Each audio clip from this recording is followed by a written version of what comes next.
Shanmuga Sundaram special team கிட்ட கூப்பிட்டு அவருக்கு கீழே வேலை செய்யக்கூடிய ஸ்பெஷல் டீம் கிட்ட கூப்பிட்டு சொன்னாலும் இங்கே வண்டி எடுத்துகிட்டு கிளம்பிட்டாங்க.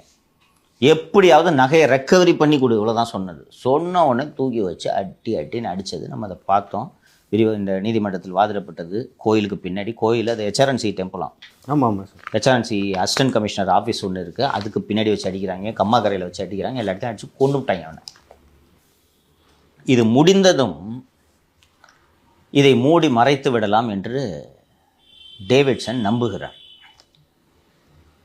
லோக்கல் டிஎம்கே ஆளுங்களை கூப்பிட்டு சொல்கிறார். செங்கை மாறன் என்ற ஒரு பஞ்சாயத்து தலைவரோட கணவர் மற்றும் திமுக ஒன்றிய செயலாளர் திரு மகேந்திரன் அந்த விக்டிம் ஃபேமிலி, அந்த அஜித்குமாரோட ஃபேமிலியையே கையகப்படுத்திடுறார்.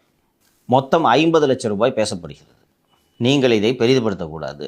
அதிகாரி ஐயாவே சொல்கிறாரு, வச்சுக்கிட்டு இது பண்ணு, இந்தாங்க முதல்ல இதை பிடிங்க என்று 10 லட்சம் ரூபாய் கொடுக்கப்பட்டு விட்டு, இந்த 10 லட்சம் ரூபாய் மதுரை ராஜாஜி ஹாஸ்பிட்டலில் வைத்து கொடுக்கப்படுகிறது.